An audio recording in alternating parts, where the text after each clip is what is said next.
Romans, 1st and 2nd Corinthians, Galatians and Ephesians, Philippians, Colossians, 1st and 2nd Thessalonians, and now it's 1st Timothy, then it's 2nd Timothy, Titus and Philemon, and Hebrews, James, and now it's 1st Peter, and then it's 2nd Peter, 1st John, 2nd John, 3rd John, Jude.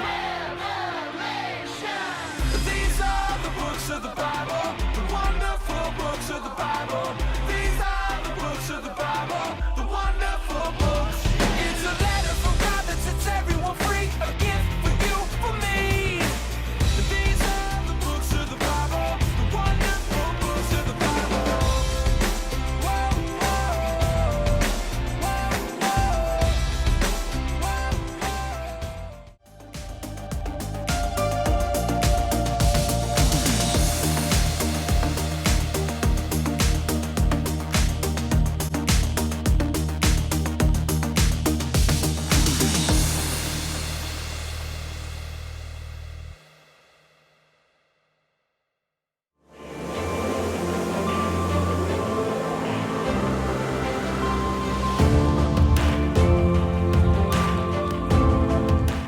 Alrighty, hello Desert Breeze kids and families. I hope this online lesson finds you well. We are in week 4 of our promise series, going through some of the promises in the book of Genesis with the Bible characters, with our big idea for today being God keeps promises. God keeps promises. That's our big idea for today. Now, we're going to be jumping into our Bible character of the story of Joseph in his later years in life, and how God used him to save his family and the nation of Israel, which was a continuation from last week's story of how God made that covenant with Abram to make Israel a great nation. So let's see how God is with and uses Joseph in today's Bible story, which can be found in Genesis chapter 40 through chapter 45. So let's jump into that right now.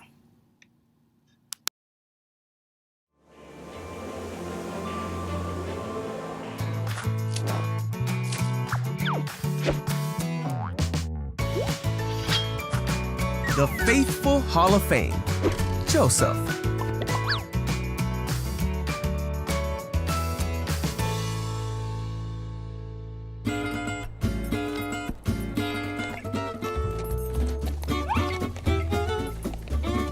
This is Joseph, who was the son of Israel and Rachel. He was his father's favorite, so his brothers hated him and sold him into slavery. You see, Joseph was taken to Egypt, and Potiphar, one of the Pharaoh's officials, bought him for his household.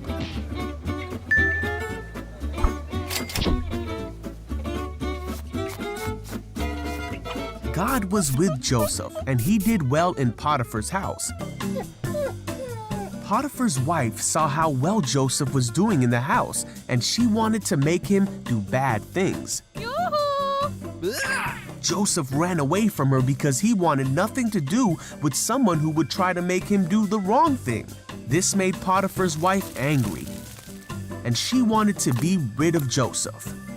So she lied and made Potiphar believe that Joseph had done the bad things that she wanted him to do. Potiphar burned with anger against Joseph and sent him to prison.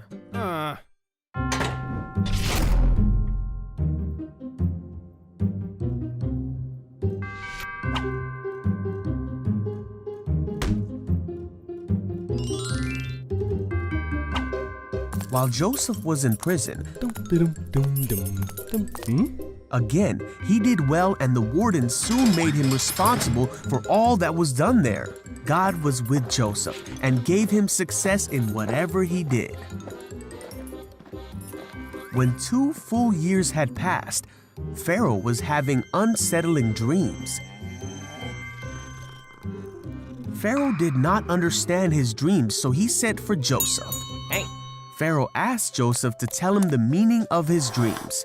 With God's help, Joseph told Pharaoh that the dreams told of what could come in the future, and he explained all the dreams to the Pharaoh. Pharaoh believed that what Joseph was saying was true. He trusted Joseph as a wise man, and he put him in charge of the land of Egypt, of Pharaoh's palace, and of all his people.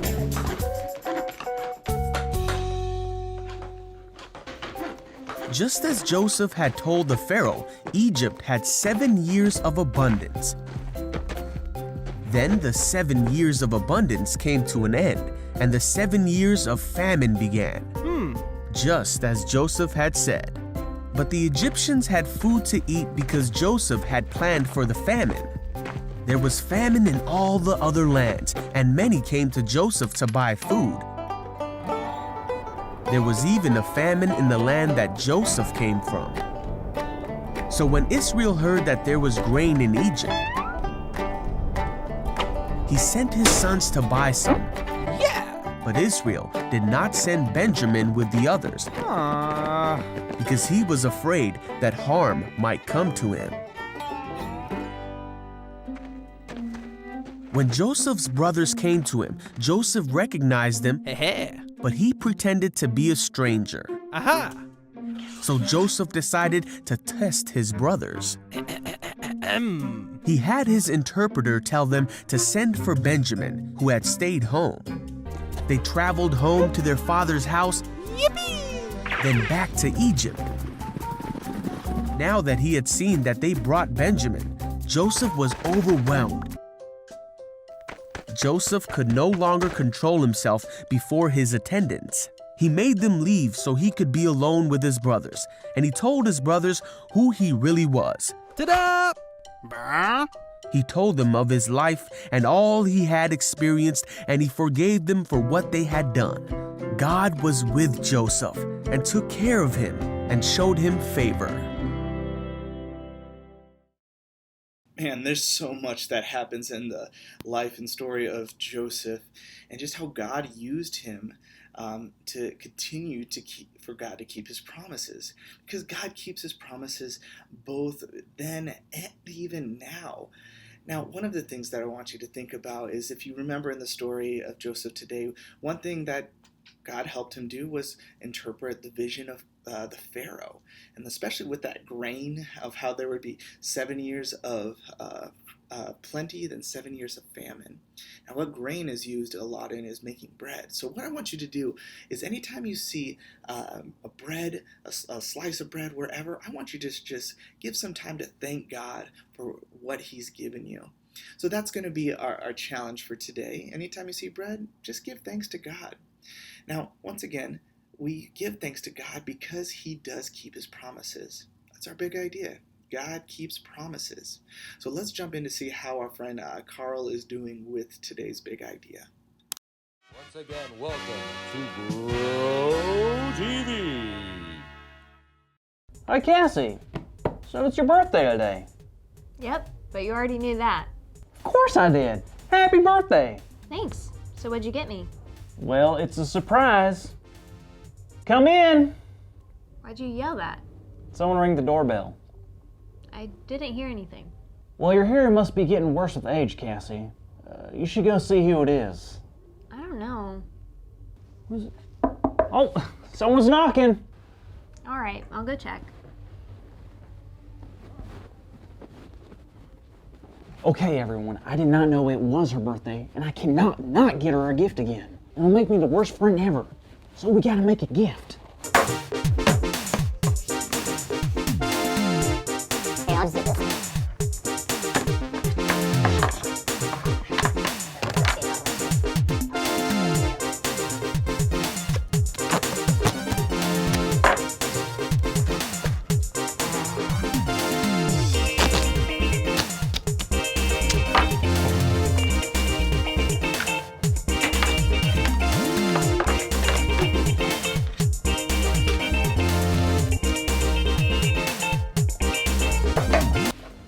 There's no knocking outside. It was just that lady who's always screaming at the birds.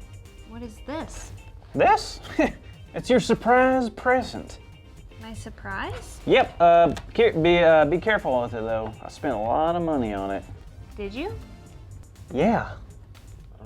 I don't know what to say.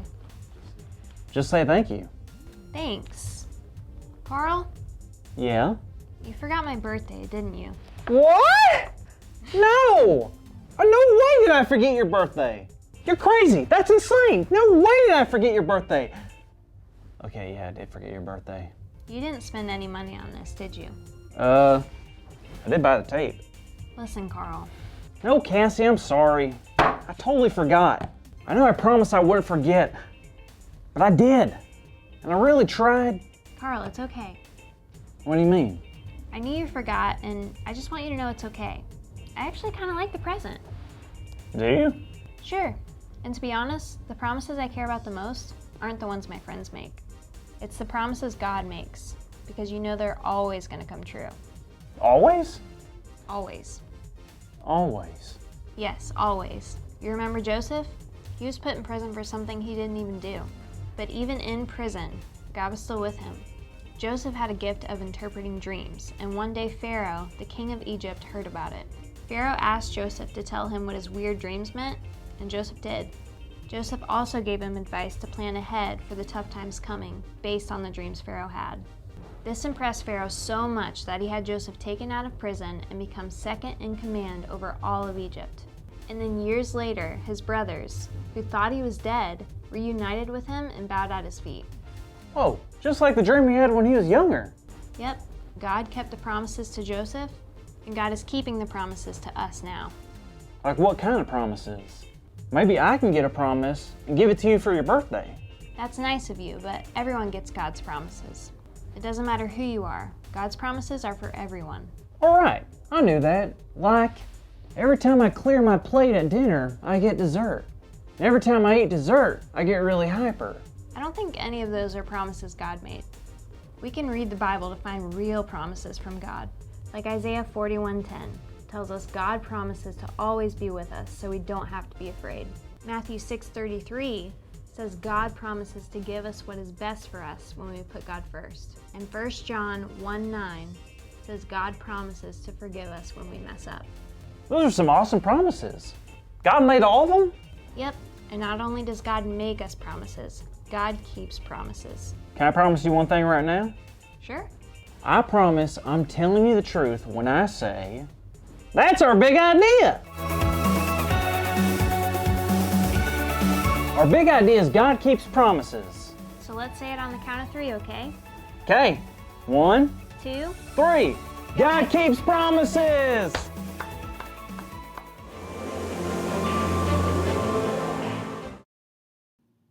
Alrighty, God keeps his promises. That's our big idea. Let's jump into today's verse, which is from Joshua 21, chapter 21, verses 45. Not one of all the Lord's good promises to Israel failed. Every one was fulfilled. Not one of all the Lord's good promises to Israel failed. Every one was fulfilled. Joshua 21, verse 45. Alrighty, DB kids and families, thank you so much for joining us today. Stay tuned next week as we continue on to look at God's promises. Hope you guys have a good rest of the day.